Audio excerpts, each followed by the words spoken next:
11월 12일 오늘도 주님 생각 잠언 15장 16절부터 33절까지의 말씀입니다. 17절 한 절 묵상입니다. 어릴 적 못 살았습니다. 부모님이 참 많이 고생하셨지요. 단칸방에서 5명, 창호지 여다짐은 아궁이에 연탄불을 떼고 음식도 아궁이 위에다가 했었지요. 집에는 화장실이 없어서 밖으로 나가서 소위 말하는 주인집들에 딸려있는 재래식 화장실에서 조명도 없이 일을 봐야 했습니다. TMI지만 흰색 고무신 모양의 재래식 변기조차 없이 구멍만 뚫려있는 구더기가 득실되는 그런 극악의 화장실이었습니다. 그래서 저는 어릴 적 요강을 썼습니다. 그러기를 몇 년, 그 이후로 형편이 좀 나아지기 위해 아버지가 조그만 사업을 시작하고 상계동으로 이동했습니다. 그러나 그때도 지하철 바로 밑에 있는 영화에나 나올 법한 판자집에서 얼마간 지내기도 했습니다. 그러니 그때 고기를 맘껏 먹는다는 것은 말도 안 되는 일이었습니다. 치킨은 거의 1년에 한 번 먹었던 것 같습니다. 그마저도 부자 친척네에 가야 먹을 때가 많았습니다. 가끔 같이 살던 삼촌이랑 사촌 형이 해주던 햄이 있었는데 그게 어린 저희 삶의 가장 큰 낙이었습니다. 지금도 기억하는데 그때 먹었던 햄의 맛은 절대 잊을 수 없는 천상의 맛이었습니다. 그 이후로도 그런 맛이 나는 햄구이를 먹어본 기억이 없습니다. 가난했습니다. 그러나 그럼에도 불구하고 행복한 기억입니다. 힘들었습니다. 그러나 따뜻한 기억입니다. 없어서 불행하지는 않습니다. 가족의 사랑을 가까이 느꼈던 시절들입니다. 사랑은 고난마저 아름다운 추억으로 만드는 힘이 있습니다. 사랑이 있는 곳에서 풀을 먹으며 사는 것이 서로 미워하면서 살찐 송아지를 먹는 것보다 낫다. 인생의 참 가치는 사랑에 있습니다. 사랑이 없으면 아무것도 아닙니다. 돈. 사랑이 없다면 의미 없습니다. 돈 많은 사람들이 혼자 돈 쓰면서 다니는 사람 없습니다. 돈으로 주변 사람이라도 사는 것입니다. 무슨 의미일까요? 돈으로라도 주변 사람의 사랑과 관심이 필요한 것입니다. 사랑이 풍성하면 가난해도 가난하지 않습니다. 힘들지만 행복합니다. 못 먹지만 고달플지라도 웃음이 끊이지 않습니다. 조그만 것에도 감사가 넘칩니다. 때로는 삶에 지쳐 치열하겠지요. 왜 아니겠습니까? 가지지 못한 것에 대한 원망이나 씁쓸함도 있겠지요. 그러나 사랑으로 이겨집니다. 그러나 돈으로는 사랑을 이길 수는 없습니다. 돈으로 이겨지는 사랑은 사랑이 아닙니다. 돈보다 날 사랑하시는 하나님 곁을 선택합니다. 돈보다 날 사랑하는 가족을 선택합니다. 돈보다 나를 아껴주는 친구들과 동료를 선택합니다. 무조건 돈보다 사랑입니다. 사랑이 날 풍요롭게 합니다. 아멘. 11월 13일 오늘도 주님 생각 잠언 16장 1절부터 19절까지의 말씀입니다. 첫 번째 나눔입니다. 마음의 계획은 사람에게 있어도 결정은 여호와께 있다. 지난 한 해 개척교회를 섬기며 가장 뼈저리게 경험한 지혜입니다. 계획은 참 많습니다. 개척이라는 것을 생각한 순간부터 수많은 계획들로 가득했습니다. 그런데 결정은 하나님께서 하셨습니다. 내 계획대로 되기보다는 하나님의 섭리로 되는 일이 많았습니다. 그리고 그게 가장 안전하고 최선의 길이었음을 지나고 나서 깨닫곤 했습니다. 물론 그렇다고 계획을 안 할 것은 아닙니다. 저희 어떤 계획을 하나님께서 결정하셔서 진행하실지 모르기 때문에 저는 열심히 계획을 짭니다. 다만 계획을 짜면서 무조건 내 계획대로 하려는 교만만 철저하게 배제합니다. 그러면 문제가 없습니다. 원래 회사도 보니까 기획서는 사원이 쓰고 결정은 상사들이 하더라고요. 상사가 결정하기 때문에 기획서를 안 쓰는 사원은 잘립니다. 열심히 계획하되 하나님의 결정에 순종하겠습니다. 내 교만과 내 고집을 버리겠습니다. 내 경험과 지혜도 복종시키겠습니다. 두 번째 나눔입니다. 사람의 행위가 자기 눈에는 다 깨끗해 보여도 여호와께서는 그 마음을 꿰뚫어 보신다. 기준이 다릅니다. 내가 가진 기준으로 나 자신이 아무리 깨끗해 보여도 하나님의 내면을 관통하시는 눈과 기준으로 보았을 때 아니라면 깨끗한 것이 아닙니다. 크리스천은 기준이 다른 사람들을 의미합니다. 세상의 법, 윤리, 도덕의 기준을 훌쩍 뛰어넘어 예수 그리스도라는 새로운 기준을 따르려는 사람들입니다. 세상이 사랑받고 사랑주라고 한다면, 이웃을 사랑하라고 한다면 성경은 원수를 사랑하라고 말하는 격입니다. 세상이 음란과 간음의 죄를 짓지 말라고 말한다면 성경은 눈으로 보고 음욕을 품는 것만으로 음란죄다라고 말하는 격입니다. 기준이 다릅니다. 세상이 제시하는 깨끗함의 기준이 점점 낮아지고 방향을 상실하고 있습니다. 제각각입니다. 거친 표현을 빌려 사용하자면 기준이 미쳐 날뛰고 있는 형국입니다. 그러다 보니 내 눈에 나는 깨끗해 보여 라고 생각하는 죄인들이 너무 많습니다. 태연자약한 죄인들이 너무 많은 것이죠. 그래서 성령의 전신갑주는 이렇게 말합니다. 의의 호심경을 입으라. 가장 중요한 마음이 있는 그곳을 정의로 지켜내라는 것입니다. 하나님의 의로움의 기준으로 마음을 지켜야 한다는 것입니다. 우리의 마음을 하나님의 의라는 기준으로 지켜내지 못하면 이 시대가 제안하는 상대적 의로움에 빠져 기준 없이 방황하고 악을 용인하여 결국 자기 자신을 죽음으로 내모는 신앙인이 되고 말 것입니다. 우리는 상대적으로 깨끗한 사람이 될 것이 아닙니다. 나의 기준으로 깨끗한 사람이 될 것이 아닙니다. 마음을 관통하여 보시는 하나님의 시선 아래서 깨끗한 사람이 되길 힘써야 할 것입니다. 마지막 나눔입니다. 네가 하는 일을 여호와께 맡겨라. 그러면 네가 생각하는 것이 이루어질 것이다. 저는 완벽주의자는 아닙니다. 그러나 약간 그런 성향이 있는 것 같다고들 같이 일하는 사람들이 말해주곤 합니다. 이유인즉슨 제가 일을 잘 맡기지 않는다는 것입니다. 맡겼다가도 다음에는 안 맡기고 제가 하는 것이죠. 왜냐하면 제가 돌려받은 일에 만족을 못하기 때문입니다. 해다 주신 분의 성의가 있으니 거절은 못하지만 다음에 다시 일을 부탁하지 않고 제가 직접 해버린다는 것입니다. 그래서 저는 본의 아니게 고달플 때가 많습니다. 사실 영상을 편집하는 일도 그래서 시작하게 된 것입니다. 초 단위로 편집하는 게 아니라 나중에 보니까 제가 몇 프레임 단위로까지 편집하는 집착성을 보이고 있더라고요. 지금은 다행히 많이 내려놓았습니다. 그런데 이런 저도 편하게 일을 맡길 때가 있습니다. 저보다 비교도 안 되게 잘하는 프로에게 맡길 때입니다. 제가 노력해서 감히 쫓아갈 수 없는 지경에 있는 기술자, 실력자들에게는 마음 편하게 맡깁니다. 그러면 제가 생각하는 것보다 훨씬 좋은 결과물을 마주하게 됩니다. 하나님의 일을 하나님께 맡길 줄 알아야 합니다. 그분이 인도하시게 해야 합니다. 그분이 주관하시도록 해야 합니다. 바울이 선교 잘해도 하나님께서 인도하시는 대로 지역을 옮겨야 합니다. 베드로가 선교를 잘해도 이방인 선교하라고 하면 고넬료에게 가야 합니다. 그분께 맡겨야 더 나은 결과물을 만나게 됩니다. 하나님께 떠넘기라는 게 아닙니다. 그분의 능력과 인도하심에 맡기라는 것입니다. 너무 자주 들으셨을 분도 계시지만 그래서 저는 교회 개척할 때 담임 목사라고 불리기보다 개척도구라 불리기를 원했습니다. 교회를 세워가는 이 중대한 사역을 하나님께 맡겨드리고 저는 그분의 도구로서 참여하길 원했던 것입니다. 제가 하면 기껏 일정의 수준밖에 되지 않습니다. 그러나 하나님께 맡기면 제가 생각하는 수준 이상의 역사가 일어나게 됩니다. 나는 오직 꿈만 꿀 수 있는 것을 하나님은 쉽게 이루실 수 있습니다. 하나님께 맡겨드리고 그분의 도구로 일하는 지혜를 발현할 때입니다. 11월 14일 오늘도 주님 생각 잠언 16장 20절에서 33절까지의 말씀입니다. 첫 번째 나눔입니다. 조울증이 있는 걸까요? 아니요. 그건 아닐 겁니다. 그러나 요즘 기분이 좋았다가 안 좋았다가 하는 주기가 과거보다 상당히 잦습니다. 나이를 먹으면서 더 감정의 변화에 묻어내져야 할 텐데 그렇지 못하고 있습니다. 아마 상황에 영향을 좀 받는 듯합니다. 그러나 상황에 의해서 조금 의기소침해지다가도 누군가 격려의 말을 해주면 또 금방 힘이 납니다. 요즘은 특히 격려의 말이 참 좋습니다. 과거에는 누군가의 말에 그렇게 큰 힘을 얻거나 하지 않았습니다. 잘 지치지도 않았고 빠르게 내달리느라 앞만 보고 달린 것 같습니다. 주변에 좋은 말이든 안 좋은 말이든 그다지 신경 쓰지 않으며 달려나가기만 한 것이죠. 그런데 요즘에는 잘 들립니다. 귀 기울여 듣다 보니 격려의 말에서 참 큰 힘을 얻습니다. 심지어 말하는 사람이 반쯤은 격식 차린 말로 던지는 격려조차도 힘이 됩니다. 원래 음식도 메인 디시만 맛있고 배 채우는 게 아닙니다. 사이드 디시도 얼마든지 맛있고 배를 채울 수 있습니다. 그래서 그런지 요즘은 격려라는 형식의 모든 말이 다 힘이 됩니다. 기분 좋은 말은 꿀송이 같아서 영혼을 즐겁게 하고 아픈 뼈를 고치는 힘이 된다. 개인적으로 이 말씀을 경험하고 있자니 주변 사람들에게도 더 기분 좋은 말을 많이 해야겠다는 다짐을 하게 됩니다. 격려의 말, 기분 좋은 말, 칭찬의 말, 인정하는 말, 따뜻한 말, 소망을 주는 말을 더욱 많이 해야겠습니다. 두 번째 나눔입니다.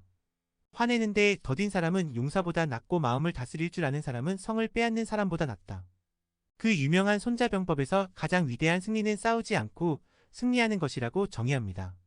이삭 같은 사람은 우물 팠다가 다툼이 일어날 것 같으면 그냥 우물을 넘겨버렸습니다. 만약 쟁취를 위해 싸웠다면 결국 우물을 차지했다 할지라도 많은 이들이 다치거나 목숨을 잃게 됐을 것입니다. 어쩌면 희생자는 많고 우물도 못 얻었을지 모릅니다. 그러나 우물을 넘기다 보니 은혜를 누리는 부족도 늘어나고 이삭도 끝내는 좋은 우물을 차지하게 됩니다. 과정이 힘들었던 것은 사실이나 과정에 있었을 수도 있는 희생자와 비극은 덕분에 생기지 않았습니다. 그러니 이것이 가장 위대한 승리입니다. 오늘날 이스라엘이든 하마스던 그들이 원하는 바를 차지하고 땅을 차지한다고 한들 세상 그 누구가 승리자라고 말할까요? 파괴자라고 말할 것입니다. 화를 내고 싸우고 빼앗는 용사는 하류 용사입니다. 진짜 용사는 싸우지 않고 승리합니다. 분노를 폭발하지 않고도 승리합니다. 예수님의 승리는 분노를 앞세워 시작한 전쟁과 파괴의 승리가 아니고 평화와 인내를 앞세운 십자가의 승리임을 항상 잊지 말아야겠습니다. 십자가로 승리해야겠습니다. 아멘. 11월 15일 오늘도 주님 생각 잠언 17장 1절부터 12절까지의 말씀입니다. 8절 한 절 묵상입니다. 뇌물은 그 뇌물을 쓰는 사람에게는 요술 방망이 같아서 어디에 쓰든지 안 되는 일이 없다. 사역을 정치같이 하는 사람들이 있습니다. 가끔 주변에서 들리는 소식들을 듣다 보면 목사가 목양은 안 하고 정치만 하고 있는 것을 듣게 됩니다. 여기저기 힘있는 자들에게 가서 아부하고 더 나아가 선물 공세를 퍼붓습니다. 명분은 좋습니다. 좋은 거 드리고 좋은 말 해드리고 잘해드리고 공경하는 것이니 더할 나위 없이 좋은 명분입니다. 그러니 가는 곳마다 초대가 되었던 초대받지 않았던 두 손에 선물 한가득 들고 입에 선물 같은 말 한아름 담아 누비는 것입니다. 그런데 문제는 받는 이들이 압니다. 보는 이들이 압니다. 그게 선물이 아니고 아부고 뇌물인 줄 아는 것입니다. 철저히 계산된 행동인 것을 압니다. 기대하는 바가 있어서 하는 언행이라는 것을 아는 것입니다. 정직한 목회, 순수한 목회, 사람 전에 하나님을 두려워할 줄 아는 목회를 해야 합니다. 계산해서 잘해주고 좋은 말하고 선물 주는 것은 뇌물입니다. 사람 보고 대하는 태도가 달라지는 것도 결국 뇌물입니다. 무슨 일이든 새치열을 놀려 사람을 현혹하는데 혈안이 되는 것도 말의 뇌물입니다. 뇌물의 목회를 철저히 경계해야겠습니다.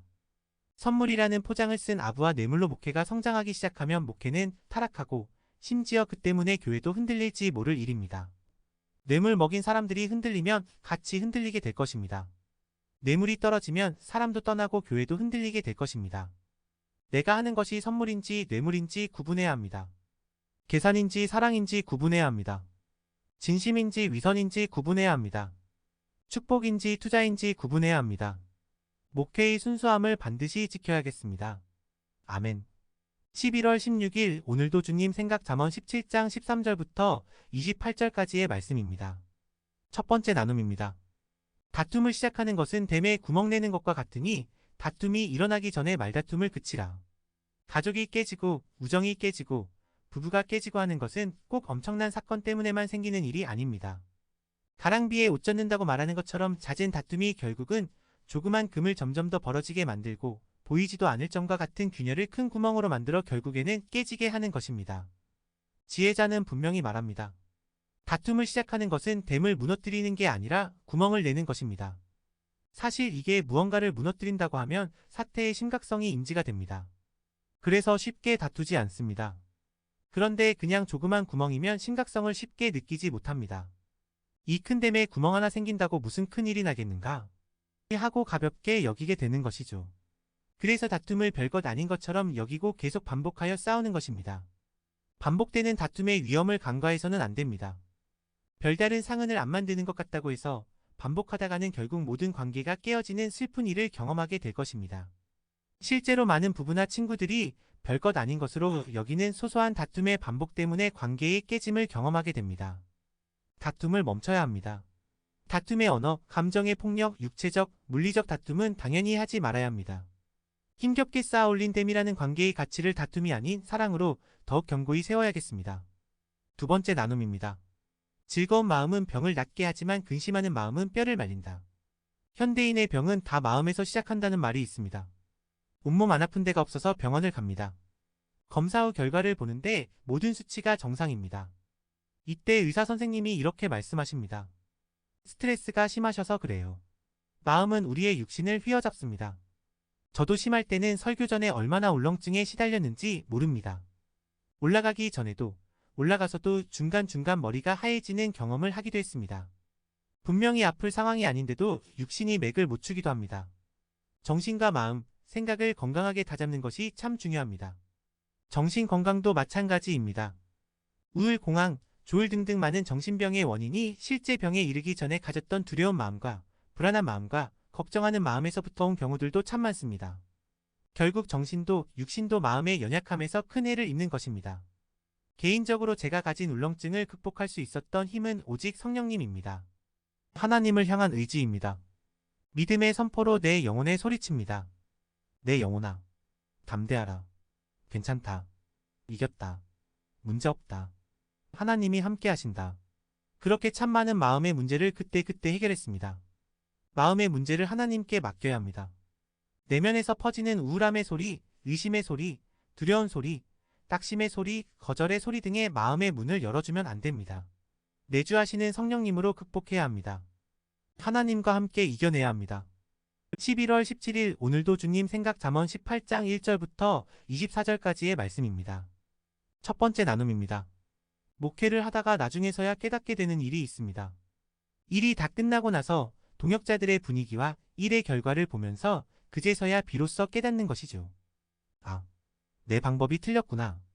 어리석은 사람은 깨닫는 것을 좋아하지 않고 자기 의견을 내세우기만 한다. 딱 이런 실수를 할 때가 꽤 빈번합니다. 가르치고 고쳐주려는 음성에는 강하게 반발하고 끝까지 내 방법을 고집하는 것이죠. 결과는 참담할 때가 많습니다. 최악은 아닐지라도 명확하게 최선이 아닐 때도 참 많습니다. 모두가 그런지는 모르겠지만 일단 저는 지적받고 수정되는 것을 별로 좋아하지 않습니다. 나의 의견이 수렴되지 않고 반대되는 것은 달갑지 않습니다. 그래서 아닌 척 하려고 노력하지만 반대 의견들이 나오거나 지적하는 얘기를 듣게 되면 얼굴이 굳거나 불편해하는 것을 감추지 못할 때가 있습니다.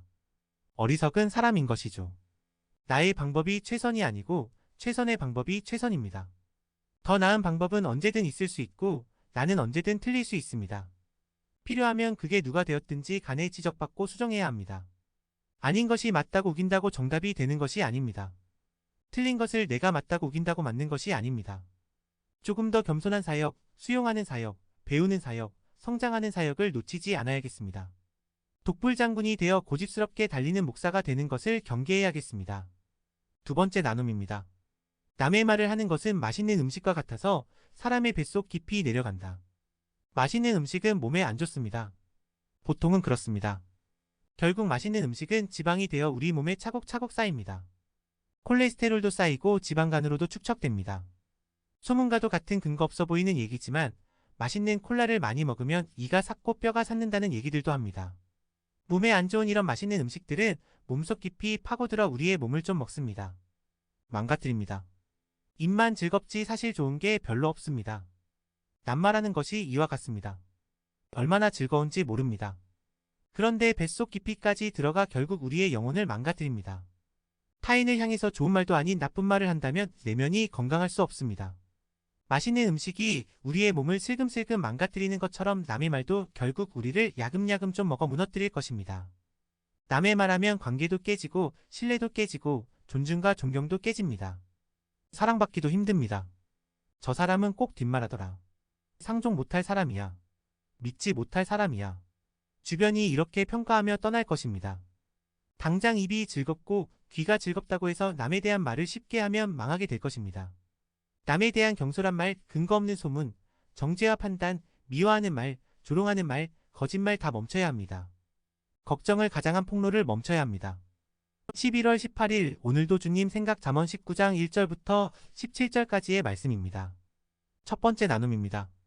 전곡을 찔리면 유구무원입니다.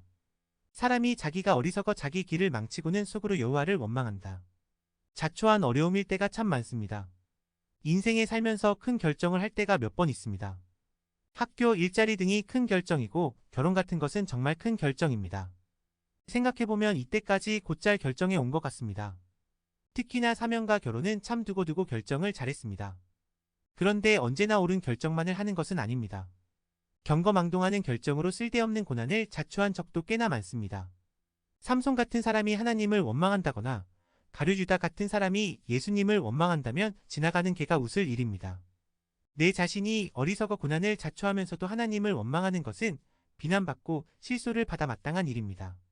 개척 1년 가장 어려운 것이 바로 결정의 영역입니다. 내 자신이 어리석어 잘못된 결정을 할까봐 그게 항상 두렵습니다. 하나님의 뜻과는 전혀 다른 결정을 한 다음에 하나님을 원망할까봐 그게 두렵습니다. 그래서 속도를 정하는 데 있어서, 방향을 정하는 데 있어서 항상 두려움이 가장 앞섭니다. 나의 어리석음으로 길을 망치고 싶지 않습니다. 그렇게 자초해서 고단한 길을 가면서 하나님을 원망하고 싶지 않습니다. 어제 하나님의 인도하심을 쫓아 새로운 교회 장소를 계약했습니다. 계약서에 사인하기 전에 간절히 기도했습니다. 하나님, 이것이 나의 뜻, 나의 속도, 나의 방향이 아닌 하나님의 인도하심을 쫓는 결정이 되게 해주세요. 기도 중에 하나님께서 더욱 마음에 평안과 담대함을 주셨습니다. 앞으로도 계속 기도, 또 기도하면 나의 어리석음이 아닌 하나님의 지혜와 방법을 쫓는 자녀 되길 기도합니다. 고난 중에 하나님을 원망하는 것이 아니요, 내 삶을 점검하고 결정을 점검하고 마음을 돌아보는 것을 잊지 말아야겠습니다. 두 번째 나눔입니다. 게으르면 깊은 잠에 빠지고 나태한 사람은 굶주리게 된다. 요즘 잠이 많이 늘었습니다. 알람을 들어도 예전처럼 일어나지 못합니다. 예전에는 알람이 울리려고 준비할 때 깨는 느낌이었다면 요즘은 알람이 목청껏 소리를 질러도 전혀 듣지 못하는 느낌입니다. 그래서 제 자신에게 실망하는 순간들이 있습니다. 나 많이 게을러졌나? 아침에 일어나 아내를 보면서 그래서 가끔 눈치를 보게 됩니다. 예전에는 아내보다 늦게 일어나는 일은 없었으니까요. 혹 삶의 습관에 게으름이 묻었을까봐 걱정됩니다. 영혼도 더욱 잠을 사모하고 있는 건 아닐까 걱정됩니다. 육신을 위해서는 딱 필요한 만큼 자고 영혼은 자지 않고 깨어서 영육이 부지런한 삶의 태도를 계속 유지해야겠습니다. 아내도 알지만 하루 종일 부단히 일하려고 노력합니다. 웬만하면 앉지도 않으려고 합니다. 설교 쓸 때도 반은 일어서는 책상에 서서 씁니다. 계속 움직여야 졸지 않고 계속 생각하고 일할 수 있기 때문입니다. 저는 게으름을 싫어합니다. 가만히 있으면 게으름은 계속 공격해옵니다. 누군들 쉬고 싶지 않고 앉고 싶지 않고 눕고 싶지 않을까요? 게으름과 나태함을 철저히 경계합니다. 나의 원수입니다. 언제까지고 부지런의 방패를 들고 쳐들어오는 게으름과 나태를 막아서겠습니다. 주님, 제게 힘과 체력과 건강을 주세요. 아멘.